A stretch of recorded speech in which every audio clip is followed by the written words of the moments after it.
ආයිබෝවන් කියලා පිළිගන්නවා මధుව review plus YouTube channel එකට.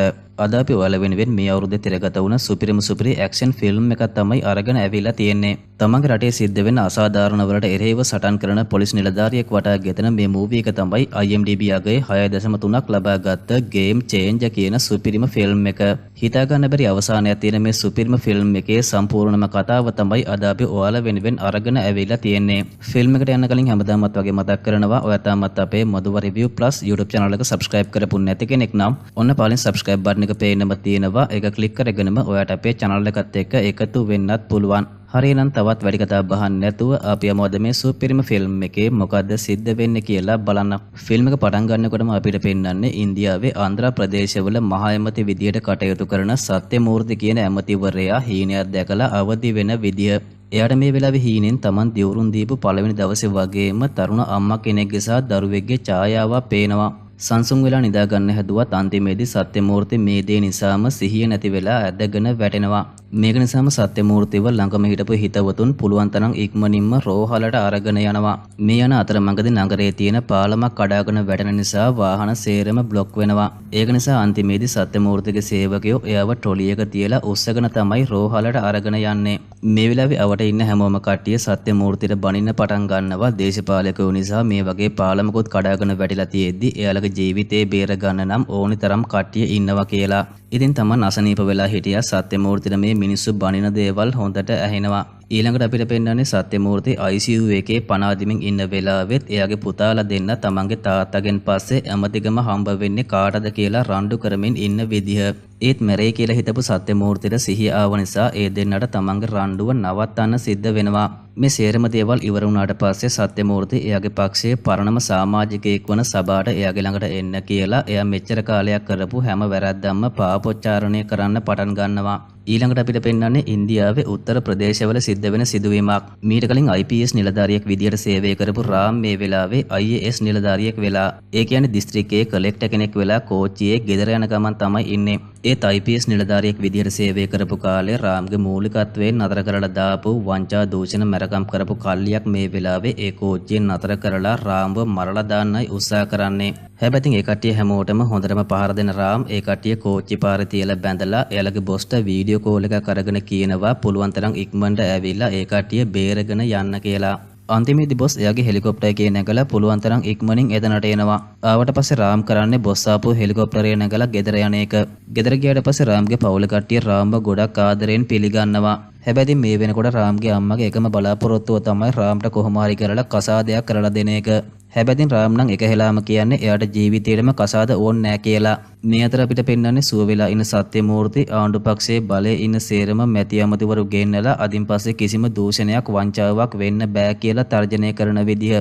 මේකට සත්‍යමූර්තිගේ පුතාලා දෙන්නම කැමති නැති වුණා. සත්‍යමූර්ති කියනවා මොනම හේතුවක් නිසා හරි කවුරු හරි ආපහු වංචාවක් කරලා තිබ්බොත් ඒ කට්ටියව මරලා දාන්න උනත් දෙපාරක් හිතන්නේ නැහැ කියලා. මේ අතර දිස්ත්‍රික්කයේ කලෙක්ටර් විදියට පත්වීම ලැබපු රාම් පළවෙනි වතාවට එයාගේ ඔෆිස් එකට යනවා. රාම්ගේ සහායකයා විදියට වැඩ කරන්නේ කෙලින් වැඩ කරන සත්‍යගරුක මිනිසෙක් වුණ සත්‍යම්. හැබැයි මේ සත්‍යම්ගේ තියෙන විශේෂත්වය තමයි එයා ඇවිදින්නේ සාමාන්‍ය මිනිස්සයෝ වගේ කෙලින් නෙමෙයි එයා ඇදේට තමයි ඇවිදින්නේ.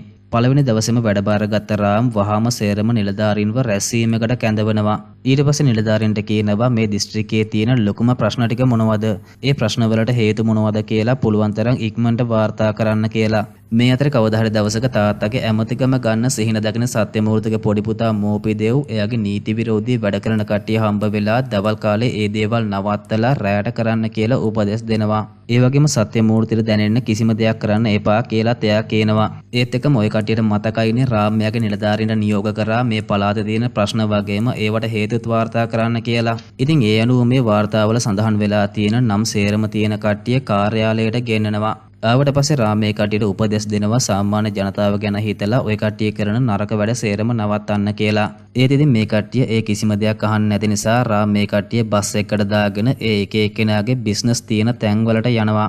ගිහිල්ලා ඒ තැන්වල සිද්ධ වෙන වංචා දූෂණ සේරම මිනිස්සු ඉස්සරහා හෙලි කරලා ඒ සේරම ඒවා සීල් කරනවා. ඉතින් එක්කෙනෙක්ගේ දෙන්නෙක්ගේ ව්‍යාපාර මේ විදියට සීල් වෙලා කෝටි ගාණක් පාඩු වෙනකොට ඉතුරු ව්‍යාපාරිකයෝ තමන්ගේ වංචා දෝෂණ සේරම නතර කරන්නම් කියලා පොරොන්දු වෙනවා. ඊළඟට අපිට පෙන්නන්නේ රාම්යාගේ යාළුවොත් එක්ක එකතු වෙලා පාටියක් දාන විදිය. මේ පාටියේ වෙලාවේ රාම් කසාද බඳින්නේ නැහැ කියලා යාළුවෝ හැමෝම විහිළු කරන්න පටන් ගන්නවා. රාම් මේක නිසාම කොලේජ් යන කාලේ තිබුණ එයාගේ ආදර කතාව ගැන එයාගේ යාළුවන්ට කියනවා. ඉතින් දැන් තමයි අපිට පෙන්නන්නේ කොලේජ් යන කාලේ රාම්ගේ ආදර කතාව. රාම් ඉතින් දැන් වගේම කොලේජ් යන කාලෙත් වංචා දූෂණ වලට විරුද්ධව සටන් කරපු කෙනෙක්. මේ අතර එක දවසක් ගෑනු ළමයෙකුට අතවර කරපු KP කියලා මහාචාර්යවරයෙකුට රාම් හොඳටම පහර දෙනවා. හැබැයි එයා පස්සේ තමයි දැනගන්නේ එයා ගහලා තියෙන්නේ එකම නම තියෙන ඒත් කිසිම වැරද්දක් කරලා නැති මහාචාර්යවරයෙකුට කියලා. ඉතින් මේ මහාචාර්යවරයාගේ දුව දීපිකා රාම් තමන්ගේ තාත්තට ගහපු නිසා රාම්ට විරුද්ධව පොලිසියේ පැමිණිල්ලක් දාලා එයාව හිරේට දානවා. හැබැයි අන්තිමේදී රාම්ගේ යාළුවෝ ඇවිල්ලා රාම් කියන්නේ මොන වගේ චරිතයක්ද කියලා දීපිකාට පැහැදිලි කරලා කොහොම හරි ඒ පැමිණිල්ල ඉල්ලා අස් කර ගන්නවා. මේ සිද්ධියත් එක්කම රාම් සහ දීපිකා දෙන්න අතර යාළුකමක් ඇති වෙනවා. හැබැයි රාම් නිතරම රණ්ඩු කරගන්න ඉතුරු කට්ටියට ගහන කෙනෙක් නිසා දීපිකා රාම්ට ආදරය කරන්න කැමති වෙන්නේ නැහැ. හැබැයි රාම් මේ වෙනකොට දීපිකාට ආදරය කරන නිසා දීපිකා නිසාම රාම් තමන්ගේ තරහ පාලනය කරගන්න උත්සාහ කරනවා. ඒත් ඉතින් මේ උත්සාහයත් අපතේ ගිහිල්ලා රාම්ට එයාගේ කේන්තිය පාලනය කරගන්න බැරුව එයා තව කෙනෙකුට ගහන විදිහ දීපිකා දකිනවා. මේක නිසා දීපිකා කියනවා ඔයාගේ ඔය තරහෙන් වැඩක් ගන්න පුළුවන් එකම විදිහ තමයි IAS නිලධාරියෙක් වෙන එක කියලා. මේ වෙලාවේ රාම් කියනවා IPS කෙනෙක් වුණා නම් හොඳයි නේද කියලා. ඒත් ඉතින් දීපිකා කියනවා ඔයා IPS කෙනෙක් වෙලා කාගේ ඇඳුම ඇඳුවොත් ඔයාගේ චණ්ඩිකම තවත් වැඩි වෙනවා. ඒක නිසා අනිවාර්යයෙන්ම IAS නිලධාරියෙක් වෙන්න ඕනි කියලා. ඒත් එකම දීපිකා රාම් එක තියෙන සම්බන්ධය සේරම අතෑරලා දානවා. IAS කෙනෙක් වෙන්න ලකුණු 6ක් මදි වෙලා රාම් IPS කෙනෙක් වෙලා දීපිකාව හම්බ වෙන්න ගියත් ඒ වෙනකොට දීපිකා නගරෙන් ගිහිල්ලා තිබ්බ නිසා රාම්ට ආපහු කවදාවත් දීපිකාව හම්බ වෙලා නැහැ. රාම් ඉතින් මේ කතාව කියලා ඉවර වෙනවත් එක්කම රාම් එක එකට බිබී හිටපු යාළුවෙක් කියනවා මම දීපිකා ඉන්නේ කොහෙද කියලා දන්නවා කියලා. ඒත් එකම එයාට වෙරි වැඩි වෙලා නින්දට වැටෙන නිසා රාම්ට දීපිකා ඉන්න තැන අහගන්න ලැබෙන්නේත් නැහැ. මේ වෙලාවේ යාළුවෝ කියනවා ආපහු මෙයා අවදි වෙන්නේ හවසට. අපි මෙයා නැගිට්ටම දීපිකා ඉන්න තැන හරියටම අහගමු කියලා. රාම්ට ඒක නිසා ඉතින් අන්තිමේදී දීපිකා ඉන්න තැන අහගන්න හවස් වෙනකම්ම ඉන්න වෙනවා. ඊට පස්සේ අපිට පෙන්වන්නේ රාම් මෝපි දේවිගේ කල්ලිය කට්ටිය පවත්වගෙන යන නීති විරෝධී තිත්පලක් වටරලා එතන ඉන්න කට්ටිය වගේම තවත් ඒ වගේ තැන්වල සේවය කරන කට්ටිය 500කට වඩා අත්අඩංගුවට ගන්නවා. මෝපි දේවිට මේ කට්ටිය බේර ගන්න නම් ලොකු ගාණක් අල්ලස් විදිහට ගෙවන්න ඕන නිසා එයා තමන්ගේ කට්ටියට කියනවා වෙන මිනිස්සු හොයාගෙන ඒ වැඩේ පටන් ගන්න කියලා. මේ අතරෙමෙදා දීපිකා ඉන්න තැන දන්නවා කිව්ව යාළුවාගෙන් රාම්ගේ යාළුවෝ කොහොම හරි දීපිකා ඉන්න තැන අහගෙන ඒක රාම්ට කියනවා. අන්තිමේදී රාම් දීපිකා ඉන්න තැනට ගිහිල්ලා සත්‍යම්ව ඇතුළට යවනවා දීපිකාව එළියට එක් කරගෙන එන්න කියලා. රාම් තමන් බලන්න ඇවිල්ලා කියලා දැනගත්තම ගොඩක් සතුටු වෙන දීපිකා සත්‍යම්ට කියනවා රාම්ට ඇතුළට එන්න කියන්න කියලා. හැබැයි රාම් ආපහු සත්‍යම්ට කියනවා දීපිකාට එළියට එන්න කියන්න කියලා. දීපිකා ඉතින් සත්‍යම්ට කියනවා රාම්නේ මාව බලන්න ආවේ. එයාට මාව බලන්න ඕන නම් ඇතුළට එන්න කියන්න කියලා. ඒ වගේම ඉතින් සත්‍යම් මේක රාම්ට කිව්වම රාම් ආපහු හැරිලා යන්න හදනකොට දීපිකා දුවගෙන එළියට එනවා. මේ වෙලාවේ වාහනේ යන රාම් දීපිකාව දැකලා වාහනේ නවත්තලා එයා දීපිකාගේ ළඟට එනවා. ආවට පස්සේ දීපිකා කියනවා ඔයා දැන් කලෙක්ටර් කෙනෙක් නිසාද ඇතුළට එන්න බැරි ඒක නිසා ඇතුළට එන්න කියලා. රාම් ඉතින් එතකොට කියනවා මට ඇතුළට එන්න බෑ මෙහෙම කතා කරමු කියලා. ඉතින් මේ කතාව නිසා රාම් දැන් වෙනස් වෙලා කියලා හිතන දීපිකා එතනින් තරහ වෙලා යන්න යනවා. හැබැයි දීපිකා පස්සේ තමයි තේරුම් ගන්නේ රාම් කලෙක්ටර් කෙනෙක් නිසා එයාට වෙන දිස්ත්‍රික්කයකට යනවා නම් ඒ අදාළ දිස්ත්‍රික්කයේ ලේකම්ගෙන් අවසර ගන්න ඕනි කියලා. ඉතින් මේ දීපිකා ඉන්න ගෙදර තියෙන වෙන දිස්ත්‍රික්කයක නිසා තමයි රාම් ඇතුළට එන්න බෑ කියන්නේ. මේක තේරුම් ගත්තට පස්සේ දීපිකා දුවගෙන ඇවිල්ලා රාම්ව බදා ගන්නවා. මේකෙන් පස්සේ අපිට පෙන්වන්නේ මෝපි දේවි දවසක් රාම්ට එයාගේ ගෙදරට එන්න කියලා පණිවිඩයක් යවනවා. හැබැයි රාම් මෝපි දේවිට කියනවා මාව හම්බ වෙන්න ඕන නම් ඔයා මෙහෙට එන්න කියලා. ඒ විදිහට මෝපි දේවි රාම්ව හම්බ වෙන්න ආවට පස්සේ රාම්යාව සෑහෙන්න රස්තය අඩු කරවනවා. ඊට පස්සේ මෝපි දේවි විතරක් අන්තිමේට ඇතුළට අරගෙන රාම්යාට සෑහෙන්න අපහාස කරනවා වගේම කලෙක්ටර් කෙනෙක්ගේ වගකීම් එයාට පැහැදිලි කරනවා. මේක නිසා ඉතින් මෝපි දේවි දරා ගන්න බැරි තරහකින් රාම්ව ඉවරයක් කරනවා කියලා හිතාගෙන එයාගේ ඔෆිස් එකෙන් එළියට යනවා. ඊළඟට අපිට පෙන්වන්නේ රාම් දීපිකා වැඩ කරන වැඩිහිටි නිවාසෙට ගිහිල්ලා ඉන්න විදිය. ගිහිල්ලා එතන ඉන්න වැඩිහිටියොත් එක කතා කරන රාම්ට පාර්වතී අම්මා කියලා ගෑනු කෙනෙක් මුණ ගැහෙනවා. දරුණු අනතුරකින්ද නහරවලට හානි වෙලා ඉන්න පාර්වතී අම්මට පෙනීමක් දැන් ටිකක් අඩු වෙලයි තියෙන්නේ. පාර්වතී අම්මගේ පුරුද්දක් තමයි රටේ සිද්ධ වෙන අපරාධ දූෂණවලට විරුද්ධව රජයේ ඇමතිවරුන්ට ලියුම් ලියන එක.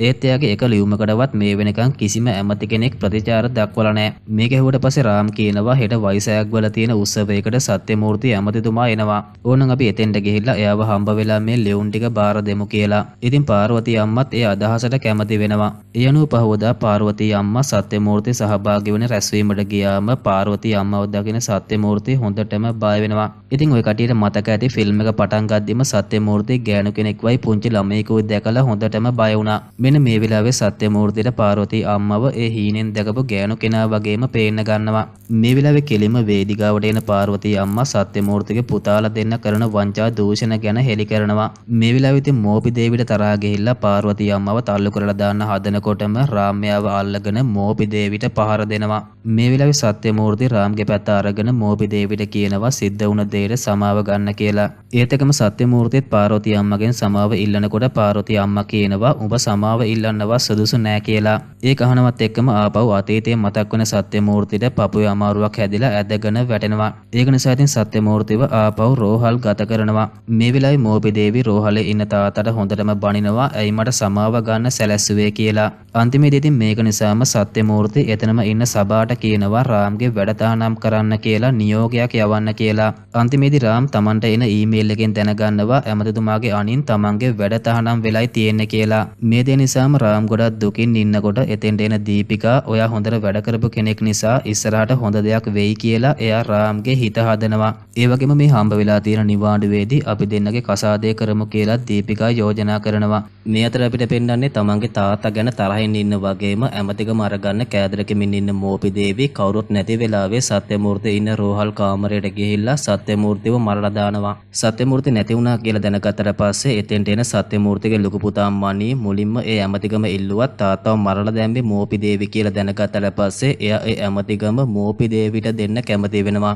ඒ අනුව අන්තිමේදී ඒ පළාතේ මහ ඇමති විදිහට මෝපි දේවි දිවුරුම් දෙනවා. මේ අතර අපිට පෙන්වන්නේ රාම් දීපිකාව විවාහ කරගන්න දවස උදා වෙනවා. රාම් ඉතින් එදා හරිම සතුටින් විවාහ මණ්ඩපයට යන්න හැදුවත් එතෙන්ට එන පොලිස් නිලධාරීන් පිරිසක් ඇමතිතුමාට ගහපු වරදට රාම්ව අත්අඩංගුවට අරගන්නවා. මේ අතරෙම ඉතින් සත්‍යමූර්තිගේ අවමගුලක් පැවැත්වෙනවා. ඉතින් රාම්ව අත්අඩංගුවට අරගෙන යන අතරේ තමයි එයාට තේරෙන්නේ තමන්ව උගුලකට අහුවෙලා කියලා. මෝපි දේවිගේ සැලැස්ම තමයි නගරේ පුරාම කලබලයක් ඇති කරවලා ඒ අතරේ බන්ධනාකාර බස් එකේ අරගෙන යන රාම්වත් මරලා දාන එක.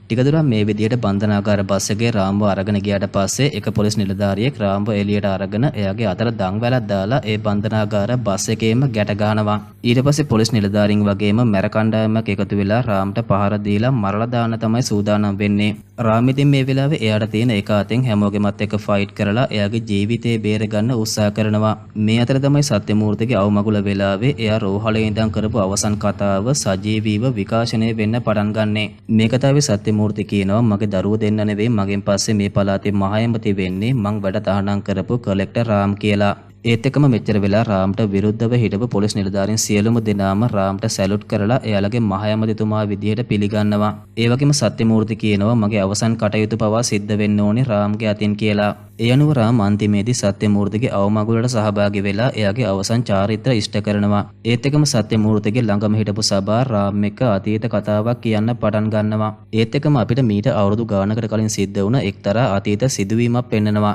ඒ අනුව අපිට පෙන්වන්නේ තමන්ගේ ගමේ සිද්ධ වෙන අසාධාරණ වලට විරුද්ධව සටන් කරලා තමන්ගේ ගමේ පිහිටලා තියෙන කන්ද පවා ආරක්ෂා කරගන්න මහන්සි වෙන අප්පන්නා කියලා මිනිසෙක්. අප්පන් ඉතින් ගමේ සිද්ධ වෙන අසාධාරණ වලදී නිතරම ඉස්සරහට ඇවිල්ලා ඉදිරිපත් වෙන නිසා කාලයක් යනකොට එයාගේ හොඳම යාළුවා මුකුන්ද් අප්පන්නට කියනවා අපි පක්ෂයක් හදාගමු ඔයා ඒකේ නායකයා වෙන්න කියලා. එයා ඉතින් මුලින්ම මේකට කැමති නැති වුණා තමන්ගේ මිනිස්සුන්ට අවංකවම සේවය කරන්න ඕනි කියන අරමුණ තියාගෙන අප්පන්න අන්තිමේදී දේශපාලනයට ඇතුල් වෙනවා. මෙන්න මේ විදිහට අප්පන්නගේ නායකත්වයෙන් අභියුදම් කියන පක්ෂය නිර්මාණය වෙනවා. ඒත් ඉතින් මේ අප්පන්නට තිබ්බ ලොකු ප්‍රශ්නයක් තමයි එයාට තිබ්බ ගොතේ නිසා එයාගේ හිතේ තියෙන දේවල් ගලපලා කියන්න බැරි වෙන එක. ඒක හදාගන්න අප්පන්න කොච්චර උත්සාහ කරත් උපදින්ම ආපු මේ තත්ත්වය වෙනස් කරගන්න අප්පන්නට බැරි වෙනවා. අප්පන්නගේ බිරිඳ පාර්වතිත් මේ තත්ත්වය වෙනස් කරගන්න පුළුවන් හැම උදව්වක්ම කළත් අප්පන්නට මේ තත්ත්වය මඟ හැරගන්න බැරි වෙනවා. අප්පන්න ඒක නිසා ඉතින් පක්ෂයේ කට්ටිය රැස් කරලා කියනවා අපේ පක්ෂයේ වෙනුවෙන් කතා කරන්න පුළුවන් කෙනෙක් හොයාගන්න ඕනි කියලා. ඒ වෙලාවේ තමයි පක්ෂයේ කෙනෙක් සත්‍යමූර්තිව එක් කරගෙන ඇවිල්ලා කියන්නේ මෙයාට හොඳට කතා කරන්න පුළුවන් අපි මෙයාව කතා පවත්වන්න යොදාගමු කියලා. අන්තිමේදී සත්‍යමූර්ති ආකර්ෂණීය විදිහට කතා පවත්වන නිසා තව තවත් පිරිස පක්ෂයේ වටා එකතු වෙලා ඒ පක්ෂයේ ජනප්‍රිය වෙන්න පටන් ගන්නවා. මේක නිසා ඉතින් අන්තිමේදී පක්ෂයේ වෙනුවෙන් ඇමති විදිහට පාර්ලිමේන්තුව නියෝජනය කරන්න හොඳම කෙනා සත්‍යමූර්ති කියලා අප්පන්නම යෝජනා කරනවා. ඒත් එකම ඉතින් ඡන්දය ළඟ ළඟම එන නිසා ව්‍යාපාරිකයෝ එකතු වෙලා මේ පක්ෂයට උදව් කරන්න කැමති වෙනවා. හැබැයි ඉතින් සල්ලි ඉස්සර කරගෙන දේශපාලනය කරන්න අකමැති වෙන අප්පන්නා ඒ ව්‍යාපාරිකයන්ගෙන් සල්ලි ගන්න අකමැති වෙනවා. මුලින්ම සල්ලි වලට යට නොවි ජනතාවට සේවය කරන අරමුණෙන් හිටපු මුකුන් අන්තිමේදී සත්‍යමූර්තිත් එක්ක එකතු වෙලා අප්පන්නට හොරෙන් ඒ ව්‍යාපාරිකයන්ගෙන් සල්ලි අරගන්නවා.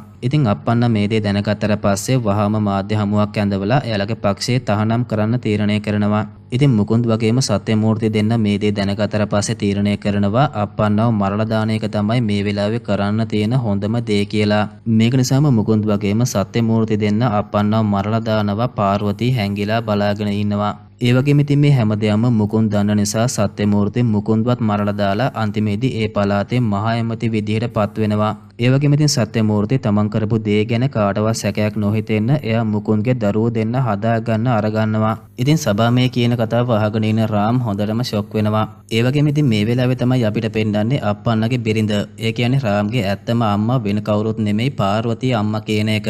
රාම් මේක නිසා ඉතින් පාර්වතී අම්මව හම්බ වෙන්න ඇවිල්ලා එයාගෙනුත් ආශිර්වාද ලබා ගන්නවා. මේ වෙලාවේ ඉතින් පාර්වතී අම්මා අප්පන්න කරේ දාගෙන හිටපු සලුව අරගෙන ඇවිල්ලා ඒක රාම්ගේ කරට දානවා. මේ අතර පක්ෂ සම්මේලනයේ රැස් වෙලා රාම්ට ප්‍රධාන ඇමතිකම දෙන්න හැදුවත් මෝපිදේවි ඒකට විරුද්ධ වෙලා ලොකු ප්‍රශ්නයක් ඇති වෙන නිසා අන්තිමේදී රාම් මෝපිදේවිටම පක්ෂයේ මහා ඇමතිකම ලබා දෙනවා. ඒත් එක්කම මුළු රටේම ඉන්න IAS නිලධාරීන් ආපහු රාම්ව සේවයේ පිහිටුවන්න කියලා රජයට බල කරන නිසා අන්තිමේදී රාම්ව ආපහු දිස්ත්‍රික්කයේ කලෙක්ටර් බවට පත් වෙනවා. රාම් ඉතින් ආපහු සේවයට එනවත් එක්කම මෝපිදේවිත් ඒ පළාතේ මහා ඇමති විදිහට දිවුරුම් දෙනවා. රාම් සේවයට ආපු ගමන්ම කරන්නේ රටේ පළාත් පාලන ඡන්දයක් නිවේදනය කරන එක. ඒ වගේම මේ ඡන්ද කොමසාරිස් විදිහට සේවය කරන්නේත් රාම්මයි. රාම් ඊට පස්සේ කරන්නේ මෝපිදේවි හම්බ වෙන්න එයාගේ කාර්යාලයට යන එක. මේ වෙනකොට ඡන්දයක් නිවේදනය කරලා තියෙන නිසා මෝපිදේවිට එයාගේ තනතුරේ තියෙන බලය පාවිච්චි කරන්න අවස්ථාවක් ලැබෙන්නේ නැහැ. ඒක නිසා ඔයා CM වුණාට කිසිම බලයක් නැති CM කෙනෙක් කියලා රාම් මෝපිදේවිට අපහාස කරලා එතනින් පිට වෙලා යනවා. ඊට පස්සේ ඉතින් අප්පන්නගේ පක්ෂයේ අලුතෙන් ප්‍රතිසංස්කරණය කරලා මහජන සුබසාධන පක්ෂයේ විදිහට සභාවේ නායකත්වයෙන් ආරම්භ වෙනවා. මේ අතර ඡන්දයේ වැඩ පටන් ගන්න රාම් මුලින්ම කරන්නේ ඡන්ද කොමිසමේ ඉන්න සේරම දූෂිත නිලධාරීන්ව මාරු කරලා දාන එක. ඒ වගේම ඉතින් රාම් නිලධාරීන්ට කියනවා අපි මෙච්චර කාලයක් ඡන්දය කරේ දේශපාලකයන්ට ඕනි විදිහට. ඒක නිසා අපි මේ පාර ඡන්දේ නීත්‍යානුකූල විදිහටම කරමු කියලා. ඊට පස්සේ අපිට පෙන්වන්නේ රාම් රටේ තියෙන ගම්වලට ගිහිල්ලා මහජනතාවට කියනවා ඔයාලා මීට කලින් ඡන්දයක් වෙනුවෙන් 5000ක් ගත්තා නම් දැන් 20000ක් ඉල්ලන්න කියලා. ඉතින් මුළු රටේම මිනිස්සු තමන්ගේ එක ඡන්දයකට රුපියල් 20000ක් ඉල්ලනකොට මෝපිදේවිට එක ඡන්දයක් වෙනුවෙන් ඡන්ද 4කට වියදම් කරන සල්ලි වියදම් කරන්න සිද්ධ වෙනවා. මෝපිදේවි ඉතින් මේ මිනිසුන්ට බෙදලා දෙන්න අරගෙන යන සල්ලි ලොරි වලටත් පොලිසිය කිසිම බලපෑමක් නැතුව ගම්වලට අරගෙන යන්න අවස්ථාව රාම් හදලා දෙනවා. ඒ වගේම මෝපිදේවි ඡන්දයක් නිවේදනය කරලා තියෙද්දි රජයේ හෙලිකොප්ටර් එකක් ඡන්ද වැඩවලට භාවිතා කරපු නිසා රාම් මැදිහත් වෙලා මෝපිදේවිට තවත් ලක්ෂ 25ක දඩයක් ගහනවා. ඒ වගේම අපේක්ෂකයෙකුට ඡන්දය වෙනුවෙන් වියදම් කරන්න පුළුවන් උපරිම ගාණ ලක්ෂ 40ක් විතරක් නිසා ඉතුරු ප්‍රචාරණ කටයුතු සේරම ලක්ෂ 15වෙන් ඉවර කරන්න ඕනි කියලාත් රාම් මෝපිදේවිට දැනුම් දෙනවා. ඒ වගේම ආයතා විදියට ඡන්ද ප්‍රචාරණ වැඩවලට සල්ලි වියදම් කරනවා කියන චෝදනාව මත රාම් මෝපිදේවිගේ අයියා මණීගෙත් නාම යෝජනා අවලංගු කරනවා. මේ විදියට කාලය ගත වෙලා ගිහිල්ලා ඡන්දයේ තියෙන දවස උදා වෙනවා. ඉතින් ඡන්දය පටන් ගන්න කලින්ම ඡන්ද මධ්‍යස්ථානයක බෝම්බයක් පුපුරලා යනවා. මේ වෙලාවේ මෙතෙන්ට එන මෝපිදේවි මාධ්‍ය ඉස්සරහා කියනවා ඡන්ද කොමසාරිස්ට අඩුම තරමින් ඡන්ද මධ්‍යස්ථානවලටවත් ආරක්ෂාවක් දෙන්න බැරි වෙලා කියලා. ඊට පස්සේ මෝපිදේවි රාම් ළඟට ගිහිල්ලා කියනවා මේ රටේ තියෙන ඡන්ද මධ්‍යස්ථාන 10 ගාණක් අතරින් 7ක බෝම්බ තියලායි තියෙන්නේ කියලා. මෝපිදේවිගේ මිනිසුන්ට හොර ඡන්ද දාන්න අවස්ථාවක් දුන්නේ නැත්නම් ඒ තැන් 7ේම තියෙන බෝම්බ පුපුරවා හරිනවා කියලා මෝපිදේවි රාම්ට තර්ජනය කරනවා. ඒත් එක්කම ඉතින් ඊළඟට මොකද්ද කරන්න ඕනේ කියලා හිතා ගන්න බැරි රාම් ගොඩක් අසරණ වෙනවා. අන්තිමේදී රටේ මිනිසුන්ගේ ආරක්ෂාව ගැන හිතන රාම් මෝපිදේවිගේ මිනිසුන්ට හොර ඡන්ද දාන්න අවස්ථාව හදලා දෙනවා. ඉතින් ඡන්ද මධ්‍යස්ථානවල ඉන්න නිලධාරීන් රාම්ට කෝල් කරලා හොර ඡන්ද වැටෙනවා කියලා කිව්වත් රාම් කියනවා ඔය විදිහටම වැඩේ දිගටම කරගෙන යන්න ඉඩ දෙන්න කියලා. අන්තිමේදී දා දවස පුරාම හොර ඡන්ද දැම්මට පස්සේ ගොඩක් සතුටින් ඉන්න මෝපි දේවි රාම්ව හම්බ වෙලා කියනවා මම එක බෝම්බයක්වත් තිබ්බේ නෑ බොරුවක් කළේ කියලා. මේ වෙලාවෙ ඉතින් රාම් hina වෙලා කියනවා ඔයා බෝම්බ තිබ්බේ නෑ මම තමයි බෝම්බ තිබ්බේ කියලා. මෙන්න මේ වෙලාවේ තමයි රාම් එයාලා කරපු ප්ලෑන් එක හෙලි කරන්නේ. ඉතින් හොරෙන් ඡන්ද දාන කට්ටිය හොයාගන්න ඕන නිසා රාම් ඡන්ද දානකොට අතේ ගාන කෙමිකල් එකට ඇඟිල්ල ඉදිමෙන වසක් කලවම් කරලායි තියෙන්නේ. මේක නිසා රාම්ට හොර ඡන්ද දාපු කට්ටිය වගේම ඒ මධ්‍යස්ථානත් හොයාගන්න පුළුවන් වෙලා තියෙනවා. ඒක නිසා එයා මේ මධ්‍යස්ථානවල ආපහු ඡන්දේ තියෙනවා කියලාත් මෝපි දේවිට කියනවා. ඒත් එකම මෝපි දේවිට තේරුම් යනවා එයා මේ ඡන්දය පරාද වෙන්නයි යන්නේ කියලා. ඒක නිසා ඉතින් මෝපි දේවි එයාගේ ළඟ තියෙන අන්තිම තුරුම්පුවත් පාවිච්චි කරනවා. ඒක තමයි රාම්ගේ අම්මයි තාත්තයි කවුද කියලා ඡන්ද කොමිසමට හෙලි කරන එක. මෝපි දේවි ඡන්ද කොමිසමේදී කියනවා අප්පන්නගේ සහ පාර්වතීගේ පුතා තමයි රාම් කියලා. ඒ වගේම රාම්ගේ තාත්තගේ පක්ෂයෙන් අපේක්ෂකේ ඡන්ද ඉල්ලන නිසා රාම් ඒ කට්ටියට පක්ෂපාතීව වැඩ කරනවා කියලා මෝපි දේවි චෝදනා කරනවා. ඉතින් ඡන්ද කොමිසම මේ පැමිණිල්ල බාර අරගෙන කියනවා රාම් පාර්වතීගේ සහ අප්පන්නගේ පුතා කියලා ඔප්පු වුණොත් රාම්ට විරුද්ධව නීතිය ක්‍රියාත්මක කරනවා කියලා. ඒ වගේම මේ වෙනකොට ජීවතුන් අතර ඉන්නේ පාර්වතී විතරක් නිසා පහවදාම පාර්වතීගේ සහ රාම් දෙන්නගේ DNA ටෙස්ට් එකක් කරන්න කියලාත් ප්‍රධානියා නියෝග කරනවා. DNA ටෙස්ට් එක කරනකල් පාර්වතීව පොලිස් බාරේ තියාගන්න කියලාත් නියෝග කරනවා. ඒත් එක්කම එදා රෑ වෙලා පාර්වතීව හම්බ වෙන්න යන රාම් කියනවා අපි දෙන්න අම්මයි පුතයි කියලා ඔප්පු වුණොත් ආපහු මෝපි දේවි ජයගයි කියලා. ඒ වෙලාවේ පාර්වතී කියනවා ඔයා බය වෙන්න එපා ඔයාට ඕනේ විදියට හැමදේම සිද්ධ වෙයි කියලා. ඒ අනුව පහවදා උදේම රාම්ට පොලිසියෙන් කෝල් එකක් ඇවිල්ලා කියනවා පාර්වතී අම්මා පොලිස් බාරෙන් පැනලා ගිහිල්ලා කියලා. මේ ගැන හොයලා බලනකොට තමයි රාම් දැනගන්නේ එයාගේ අම්මා DNA ටෙස්ට් එකක් කරන්න බැරි වෙන විදිහට තමන්ගේ මරණය සිද්ධ කරගෙන කියලා. ජේල කෙනෙක්ගෙන් ෆෝන් එක ඉල්ලගෙන සල්ෆියුරික් ඇසිඩ් නිර්මාණය කරන ෆැක්ටරි එකට ගිහිල්ලා ලොකු ටැංකියකට පැනලා තමයි පාර්වතී අම්මා තමන්ගේ සියදිවි හානි කරගෙන තියන්නේ. මේ දේ නිසාම ඉතින් රාම් පාර්වතීගේ අම්මා කියලා ඔප්පු කරන්න තියෙන එකම සාක්ෂියක් නැති වෙලා යනවා. ඒක නිසා ඉතින් රාම්ට විරුද්ධව මෝපි දේවි දාපු පැමිණිල්ලත් නිෂ්ප්‍රභා වෙලා යනවා. ඒ අනුව ඉතින් අන්තිමේදී දෙවනි වතාවට රාම්ට කිසිම ප්‍රශ්නයක් නැතුව ඡන්දය පවත්වන්නත් පුළුවන් වෙනවා. මේ අතරේ ඡන්දය සාමකාමීව පැවැත්වුවත් ඡන්ද ගණන් කරන මධ්‍යස්ථානවල අවුලක් ඇති කරන්න මෝපි දේවි සැලසුම් කරනවා. ඡන්ද ගණන් කරන මධ්‍යස්ථාන 13කටම එකවර පහර දීලා ඒ ඡන්ද අවලංගු කරන්නයි මෝපි දේවි සැලසුම් කරන්නේ. මේ වෙලාවේ රාම්ට ඡන්ද ගණන් කරන මධ්‍යස්ථාන 90න් මෝපි දේවි පහර දෙන සැලසුම් කරලා තියෙන්නේ කොයි 13ටද කියලා හොයාගන්න ඕනි වෙනවා. ඒක නිසා ඉතින් රාම් හිරේ ඉන්න මෝපි දේවිගේ මිනිස්සු නිදහස් කරලා එයාලා යනතන් ට්‍රැක් කරලා හරියටම පහර දෙන්න නියමිත මධ්‍යස්ථාන 13 හොයා ගන්නවා. ඊට පස්සේ රාම් කරන්නේ මේ මධ්‍යස්ථාන 13ේම ඡන්ද ප්‍රතිඵල තියෙන මැෂින් ටික ඩ්‍රෝන යානා වලින් ප්‍රධාන මධ්‍යස්ථානයට ගෙන්ව ගන්න එක. ඊට පස්සේ රාම් කරන්නේ ප්‍රධාන ගණන් කිරීමේ මධ්‍යස්ථානයට ගිහිල්ලා මෝපි දේවිගේ මිනිස්සු වෙනකොට ඒගොල්ලෝගේ ඉස්සරහට JCB කීපයක්ම යවලා ඒගොල්ලෝගේ වාහන විනාශ කරලා දාන එක. හැබැයි මෝපි දේවි කොහොම හරි ඇතුළට ඇවිල්ලා ඡන්ද මැෂින් 25ම විනාශ කරනවා. රාම් මේක නිසා ඉතින් නිලධාරීන්ට කතා කරලා ඒ හැම මැෂින් එකම තිබ්බ ඡන්ද මෝපි දේවිගේ පක්ෂයට දාන්න කියනවා. එහෙම දාලා දිනන්නේ අප්පන්නගේ පක්ෂය කියලා රාම් ගණන් හදලා මෝපි දේවිට කියනවා. ඉතින් තමන් ඡන්දේ පරාද වෙනවා කියන තරහටම මෝපි දේවි රාම්ට ගහන්න පටන් ගන්නවා. හැබැයි රාම් අන්තිමේදී මෝපි දේවිට හොඳටම පහර දීලා එයාව මරන්නම හැදුවත් දීපිකා නිසා එයා මෝපි දේවිව අතාරිනවා. රාම් ඊට පස්සේ ඉතින් ඡන්ද ප්‍රතිඵල නිකුත් කරන්න කලින් ඡන්ද කොමසාරිස් ධූරයෙන් ඉල්ලා අස් වෙනවා. ඒ අනුව ඡන්දයේ ප්‍රතිඵල අනුව ආසන 155ක් දිනාගත්ත රාම්ගේ තාත්තා අප්පන්නගේ මහජන සුබසාධන පක්ෂයේ නායකත්වයට රාම් පත් වෙනවා. ඡන්දය දිනුවට පස්සේ ඉතින් රාම් එයාගේ තාත්තා අප්පන්න වගේම ඇඳගෙන බයිසිකලෙන් මහජනතාව ඉස්සරහට එනවා. ඒ වගේම රටේ මිනිස්සුන්ට මීට වඩා හොඳ රටක් නිර්මාණය කරලා දෙන්නම් කියලා එයා පොරොන්දු වෙනවා. කොහොම හරි මෙන්න මේ විදිහට තමයි මේ සුපිරිම ෆිල්ම් එකේ කතාවත් අවසන් වුණේ. ඒ වගේම ඉතින් ඔයාලා මේ වගේ සුපිරිම මූවීස් එක දිගටම බලන්න කැමති නම් දැම්ම අපේ මදුවා රිවිව් ප්ලස් YouTube channel එක subscribe කරලා තියාගන්න කියලා මතක් කරනවා. හරි එහෙනම් තවත් දවසක මේ වගේ සුපිරිම සුපිරි ෆිල්ම් එකකින් හම්බ වෙනකල් ඔයාලා හැමෝටම සුබ දවසක්.